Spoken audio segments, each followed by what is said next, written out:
pra quê? Pro nosso casamentão, né? Pra nos casarmos. E é indispensável eu te contar que eu ganhava menos, tá? Eu pagava o apartamento que a gente tinha comprado pra gente morar junto, pagava a minha faculdade e quando a gente ia pros nossos jantares românticos no McDonald's, era eu que pagava também. Aí beleza, a gente começou a juntar dinheiro pra nossa vidinha de casal juntas. Eu e ele e eu. Então, o que sobrava do meu dinheiro, que era tipo assim, 5,50 em média, eu pegava e colocava no nosso dinheiro guardado. Isto é, não sobrava dinheiro nenhum pra mim, pra nada. Sobrancelha? Amor. Isso aí é luxo. Menina, meu bigode eu chegava a fazer assim, ó. Ficava um charme. Quando, por um milagre do céu, sobrava dinheiro, aí eu fazia, mas era muito raro, porque todo o meu dinheiro eu colocava lá. 13º? Lá. Férias? Lá. Tudo lá. Eu estava dando a minha vida. Mas aí é que tá. Lá aonde? Na conta dele. Porque eu falei pra ele, né? Falei, amor, tipo, coloca na minha conta, a gente coloca lá pra investir e tal, não sei o quê. E ele insistiu até o último que era na conta dele. Eu até brinquei, falei, amor, olha, né, você não tá juntando na tua conta pra depois pegar tudo e terminar comigo, né? Aí ele... Amor, tá loucos. Rimos muito e o final dessa história eu já te conto. Beleza, show de bolas. Fui dando pra ele, fui dando tudo. O dinheiro. Em meados de setembro do ano passado, coisa assim, há um ano atrás, cronometrado, eu fui perguntar pra ele, né? Falei, amor, tem 4 milzão lá, né, pra nós, tá tudo certo, né? Aí ele, tem sim. Lógico que tem, a gente colocou lá, amor, tá lá. Aí chegou um momento que eu falei pra ele, amor, manda lá na minha conta pra gente investir, porque a gente tá perdendo dinheiro, tá lá parado na conta. Aí ele, não, beleza, ó, vou mandar, amor, vou mandar, tô mandando, hein? E ó, nada. Só que até então eu pensava, esquecidinho, né? Ele é tão esquecidinho, achava que ele tava esquecendo. Aí chegou um momento que eu fiquei muito irritada. Eu falei, mande-me agora. Agora. E aí o querido veio e disse o seguinte. Olha, preciso te contar uma coisa que aconteceu no mês passado. Não te contei porque, assim, eu não queria que você se chateasse e tal, porque eu fiz as melhores das boas intenções. Aí eu... Fala. Aí ele, é por causa que, tipo assim... Eu tirei o dinheiro que tava nessa conta e coloquei na minha outra conta pra fazer uma surpresa pra ti, ó. Pra investir o dinheiro e tal. Te peço desculpas, mas foi a melhor das boas intenções. E aí o que acontece? Como eu coloquei lá pra investir, o dinheiro tá preso, ó. Preso. Por um mês. Aí eu não consigo tirar. Aí eu, otária do jeito que eu era, fiquei... amor, tipo, mano, por que você não me contou antes? Tipo, você é muito fofinho, uma surpresa. Tipo, agora você tá investindo no nosso dinheirinho, ó. Achei o máximo. Falei, gente, esse homem, ele pensa, ó. Ele pensa no futuro. Ele investe o dinheiro. Ele vai lá, ele pega o dinheiro e ele investe o dinheiro. Entende? Beleza, passou. Só que aí, meus amores, o que o homem oculta, o que o homem não fala, Deus vem e ele me fala em sonhos. Do nada virou um culto isso aqui. A paz do Senhor, irmãos. Irmã, você não tá entendendo, não. Deus me mostrou, mas ele colocou um telão no meu sonho e me mostrou tudinho. Presta atenção. Ele foi pra minha casa no dia seguinte, dormi lá, e eu simplesmente sonhei que ele tinha gasto o dinheiro todo. E aí, meus amores, aí é que o bicho começa a pegar. Chamei ele pra conversar, e aí eu falei pra ele, amor, eu sei que fizestes nas melhores das boas intenções, mas agora eu quero ver. Aí ele... Vê o quê? Aí eu, o dinheiro. Aí ele, que dinheiro?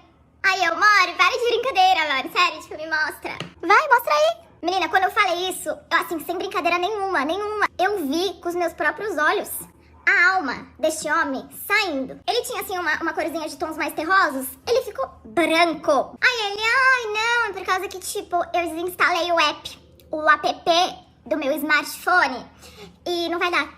Aí eu, então baixa. Baixa agora, não tem problema não, a gente espera. Aí ele, não, é porque vão pedir o token. Aí eu, Guilherme, é o seguinte, se pedir token, a gente pede o token. Se pedir senha, a gente pega a senha. Se pedir verificação de conta de rostos, Face IDs, a gente vai dar. Aí eu falei isso pra ele, e enquanto isso a alma dele, atrás dele assim, ó. Daí ele já tinha visto que a casa dele tinha caído de fato. Aí ele falou, então, eu gastei.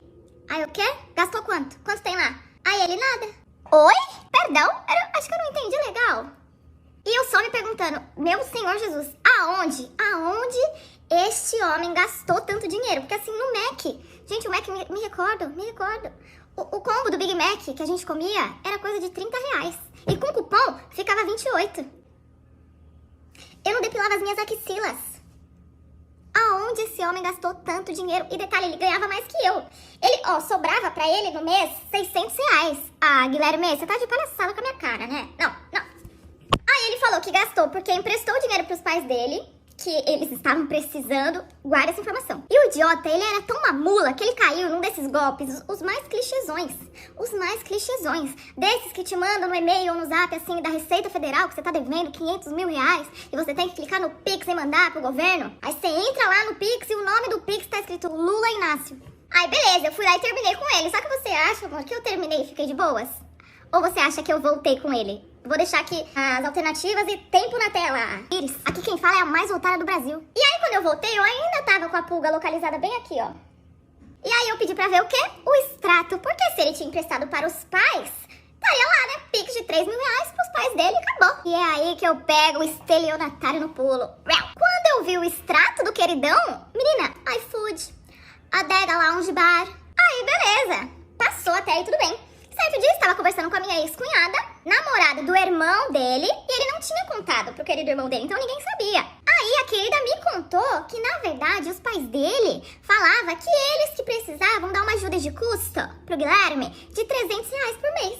Tá Raul, né, Guilherme? Me paga o que você me deve, salafrário. Agora o meu plano é, eu vou trocar a foto do perfil do meu zap pela foto do presidente, e vou mandar sim no zap pra ele. Boa noite, Guilherme. Aqui quem fala é o Lula Inácio da Silva. Vi no seu CPF que está constando um débito de R$5 mil para a Receita Federal. Favor fazer o Pix. E vou colocar meu Pix. Certeza que essa mula vai cair. E a minha sogra que furou todos os meus preservativos porque eu e meu marido não queríamos ter filhos. Ei, fica que tem história nova. Bom, quando eu conheci o meu marido, na época era namorado, eu sempre deixei muito claro pra ele que eu não queria ter filhos. Na verdade, com todas as pessoas que eu me envolvia, eu falava que eu não queria ter filhos. Justamente pra que não desse problemas na frente, né? E também eu era virgem nessa época e eu tinha muita vontade de me deitar apenas com o meu marido. Então, eu não ficava só por ficar com ninguém. Todo mundo com quem eu me envolvia já era pensando no futuro, então eu sempre deixava muito claro.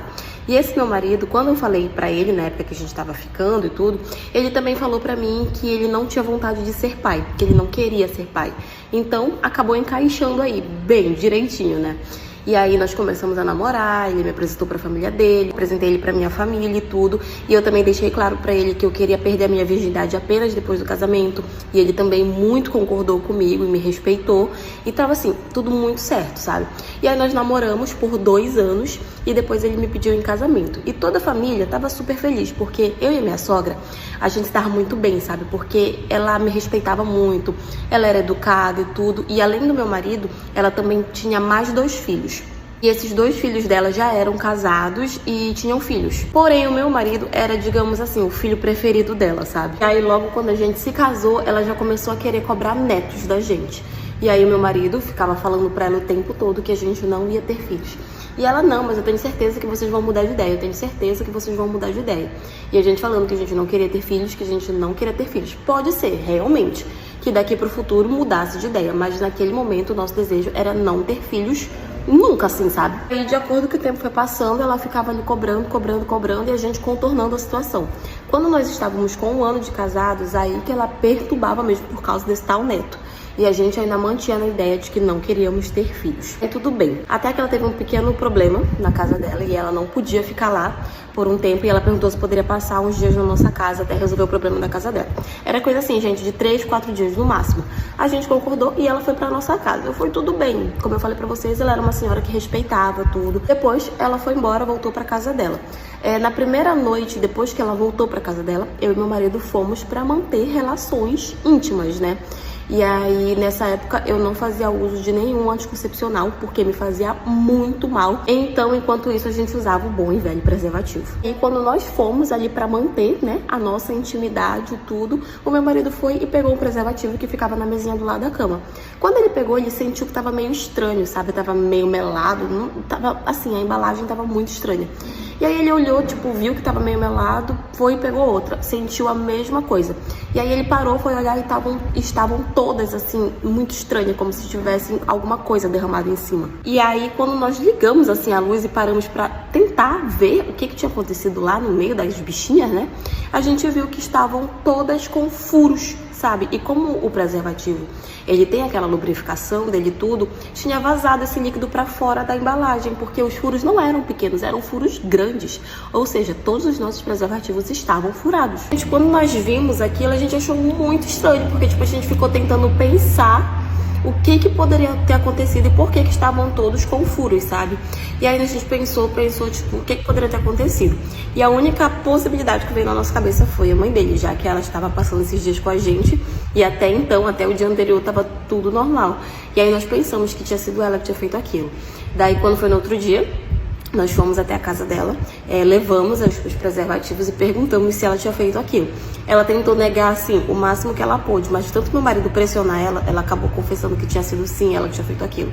Eu não sei nem o que foi que ela usou pra tentar furar os preservativos, porque acho que não foi nada fino, porque estavam buracos, assim, realmente grandes. Eu não sei aonde que ela pensou que a gente não ia ver aquilo, que a gente não ia, tipo assim, se tocar, sabe?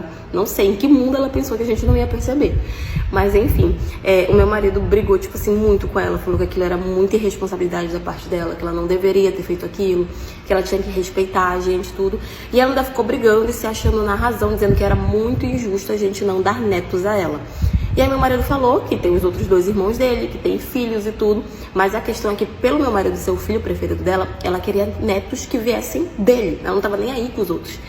O problema dela é que ela queria que viesse do meu marido. E aí, tipo, ele brigou muito com ela, sabe? Falando que ela tinha que respeitar a gente e a nossa decisão. Nós não queríamos filhos e as pessoas não tinham que se meter na nossa vida dessa forma. E aí, tipo, a gente ainda foi embora da casa dela com raiva, porque ela brigou, tipo, ela queria se colocar na razão, sabe? E aí ela brigou com meu marido e tal, e a gente foi embora. Aí quando foi depois, ela mandou mensagem, pediu desculpas e tal, disse que porque ela queria muito neto, não sei o quê. Mas o meu marido falou que se ela não começasse a respeitar a gente e a nossa decisão, que ele ia ter que cortar laços com ela. E ela pediu desculpa e disse que não ia fazer mais. Até hoje, eu e meu marido já temos 5 anos de casados, nós ainda não temos filhos e não temos vontade de ter filhos. Até hoje, de vez em quando, ela vai ficar jogando uma piadinha aqui, uma indiretinha ali, falando que quer neto, mas já não é mais tanto quanto antes. Desde que meu marido ameaçou ela cortar da vida, ela deu uma amenizada, mas não parou 100%, sabe? Quem sabe um dia ela aceita a nossa decisão. E eu, que descobri o meu chifre através do cheiro de priquito que tava quando eu fui fazer um... Ai, meu Deus, vamos lá. Há 1 ano atrás, uma amiga minha me chamou pra ir num churrasco com ela e eu fui. Quando a gente chegou lá no churrasco, depois de uns 20 minutos mais ou menos, minha amiga chegou em mim e disse que tinha um menino lá que tava afim de mim e queria ficar comigo. E quando eu vi ele, eu gostei dele assim pra caramba, então acabamos ficando lá na festa mesmo. Depois disso, nós trocamos o WhatsApp e começamos a conversar. Até que ele me chamou pra sair novamente e quando eu vi, a gente já tava namorando. Tá bom, esses dias eu tava lá no meu trabalho e o meu namorado tava de folga, então mandei mensagem pra ele pedindo pra ele me buscar no trabalho, pra ele me levar embora. Ele me buscou e fomos. Chegando em casa, eu percebi que minha mãe não estava e que a gente estávamos sozinhos. Ele me buscou e fomos. Chegando em casa, eu percebi que minha mãe não estava e que a gente estava sozinhos. Foi então que eu quis aproveitar a oportunidade. Nisso, meu namorado foi e sentou no sofá, eu fui pra cima dele e comecei a beijar ele pra gente poder namorar. Só que eu reparei que o meu namorado, ele ficou um pouco desconfortável com a minha atitude, coisa que ele nunca tinha ficado antes. Ele nunca negou fogo assim de jeito algum. Foi então que eu pedi pra ele tirar os shorts dele pra eu poder cantar no microfone dele. Nisso ele olhou pra mim, começou a falar que era melhor que não. Então ele começou a dizer que era melhor não, porque vai que minha mãe chegasse. Então falei pra ele, não seja por isso. Fui e mandei uma mensagem pra minha mãe, perguntando pra minha mãe onde ela estava. Ela respondeu dizendo que estava com um namorado, que ia demorar e que era pra eu fazer a janta. E quando ela falava pra eu fazer a janta, é porque ela ia demorar mesmo. Então fui, mostrei a mensagem da minha mãe pra ele e falei pra ele ficar tranquilo que a minha mãe ia demorar. Só que mesmo assim ele continuou todo nervoso e aflito e eu sem entender nada. Até que finalmente ele tirou os shorts e lá fui eu fazer o meu show. Só que, gente, quando eu coloquei a boca, já subiu aquele cheiro de priquito mesmo, sabe, podre. Sabe quando você tem relação e você não toma banho? Um cheiro de chana mesmo, sabe? E o negócio dele todo grudento. Então levantei e perguntei pra ele onde ele estava antes de me buscar no serviço. E ele todo nervoso começou a gaguejar, dizendo que estava na casa dele, perguntando por quê. E eu insistindo, perguntando onde ele estava. E ele me enrolando. Até que teve uma hora que ele meio que se distraiu. Eu consegui pegar o celular dele e corri pro banheiro. Só que assim que eu cheguei no banheiro, que eu me tranquei, que eu fui ver, ele tinha trocado a senha do celular dele. Já não era mais a mesma senha. Então assim que eu fui sair do banheiro para poder devolver o celular dele, antes de destrancar a porta, chegou uma notificação de mensagem no celular dele. E quando eu vi, tava na tela a mensagem da menina. E na mensagem ela dizia assim: foi pouco, mas foi gostoso. Na próxima, se prepare, porque eu vou esfolar o seu. Eu só lembro que eu piquei aquele celular dele em 10 pedaços, saí do banheiro e fiz ele engolir os 10 pedaços. Ele ainda tentou se explicar, começou a dizer que eu tava vendo coisas, que eu tava louca, e não bastando isso, ele ainda ficou bravo e disse que eu ia pagar o celular pra ele por bem ou por mal, que ele não ia sair da minha casa sem um celular novo. Então falei pra ele que se ele não fosse embora da minha casa, eu ia chamar o meu tio. O meu tio, ele é muito respeitado lá no bairro, entendeu? Quando eu falei que eu ia chamar meu tio, na hora ele catou as coisas dele e foi embora. Depois de 5 dias eu descobri que a menina que ele ficou era uma marmita lá do bairro que todo mundo comia e jogava fora. E eu falo, cara, ainda bem que eu consegui sentir o cheiro antes de colocar a minha boca. Porque pensou, nossa, eu acho que eu... Olha...